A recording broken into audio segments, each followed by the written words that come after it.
c'est reparti. La deuxième partie de l'avant-match. Un petit mot de Aurélien et aussi Hervé à propos de Totti. Il va annoncer son départ de la Roma, son club de toujours. Ensuite, on va donner la parole aux auditeurs, Julie. Et après, on va accueillir Frédéric Hermel et David Lortolari. D'abord, cette annonce de Totti. Quand on parle de Totti, Hervé, en une minute, qu'est-ce qu'on peut dire à propos de ce joueur ? Il a raté en quelque sorte, c'est un énorme joueur bien entendu, mais on a l'impression qu'il aurait pu réussir beaucoup de choses avec d'autres clubs, par exemple que la Roma.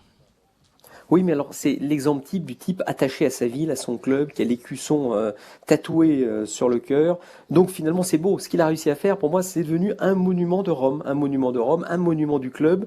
Et donc cet attachement, cette fidélité ont fait que Totti est resté Totti. Alors qu'il ne s'est jamais vraiment imposé comme un joueur hors norme, même en équipe d'Italie. Ça n'a pas été, si vous pensez aux grands joueurs de l'équipe d'Italie des 15 dernières années, vous pensez pas à Totti, c'est pas le premier nom qui vous vient. En revanche, si vous pensez aux joueurs italiens, et Totti, c'est un des premiers noms qui vous vient. Pourquoi ? Parce qu'il a cette fidélité à son club et puis ce talent, parce que la fidélité c'est une chose. Il y a des joueurs qui peuvent rester 20 ans dans un club, vous n'avez pas cette capacité technique à faire des différences, ce poids dans le vestiaire, sur le terrain, qui était énorme pour Totti, et c'est un monument qui quitte Rome, s'il quitte Rome, parce qu'apparemment avec Spalletti, il n'y a pas de certitude sur l'avenir non plus de Spalletti, parce que je crois que c'est vraiment un souci aussi relationnel qu'il a avec son entraîneur, qu'il n'avait pas par exemple avec Rudy Garcia à l'époque. Mais ça reste l'un des grands joueur européen des dernières années, même si ce n'est pas le joueur italien ni le joueur européen des 10-15 dernières années. Aurélien de Vernois, Monsieur Football Anglais. On rappellera que on aura l'occasion peut-être de revenir là-dessus lundi prochain sur l'avenir de Emery, l'entraîneur du Paris Saint-Germain. Ça sera après la finale de la Coupe de France face à Angers samedi. Aurélien et Totti, on en dit quoi ? Totti, si vous voulez, en Angleterre, c'est forcément un joueur qui est extrêmement admiré, tout simplement c'est parce que Julie, les Anglais Non, mais les Anglais comprennent, je pense, mieux que personne cette logique de rester dans un club pendant 20 ans, de ne pas céder aux sirènes de grandes formations européennes ou de gros paquets de dollars à l'étranger. C'est évidemment un joueur qui est très très très respecté par les supporters de la Première Ligue, par les clubs de la Première Ligue. Il est vu, si vous voulez, un peu comme l'équivalent d'un Steven Gerrard pour Liverpool ou comme John Terry pour Chelsea. C'est un peu le même type de joueur.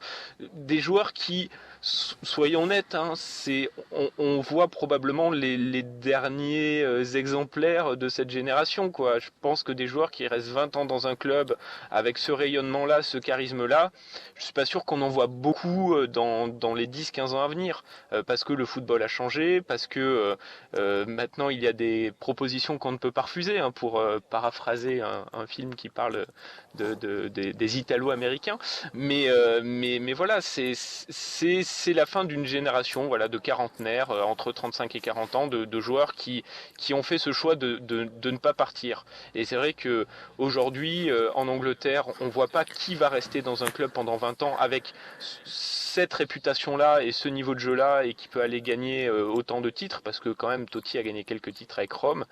C'est vrai que on a l'impression qu'on est un peu sur une fin de cycle, et les Anglais, vous savez, qui ont une tendance très forte à la nostalgie, à mon avis, auront aussi la nostalgie de Totti. À mon avis, le format du One Club Man, comme on dit, il est faisable. Enfin, on va pouvoir le revoir à l'avenir, effectivement, très rarement, mais surtout dans des très, très, très grands clubs de joueurs qui viendront de centres de formation du Barça ou du Real, et qui, en gros, sont des talents purs et ne quitteront pas le club qui les a fait. Après, moi, je trouve aussi que ce qui est très, très intéressant chez Totti, et qui va de pair avec ce que Hervé et Aurélien viennent de dire, c'est que c'est aussi un joueur qui a su se remettre en cause, notamment physiquement, sur ce qu'il devait faire et sur les exercices, sur ce qu'il devait travailler, en fait, pour rester encore plus loin. Il a vraiment changer ses formats. J'ai lu un article passionnant sur lui très récemment, sur les sacrifices qu'il a fait pour pouvoir rester à la Roma un peu plus, et justement ne pas céder aux sirènes, les sirènes des championnats de plus faible catégorie. Voilà.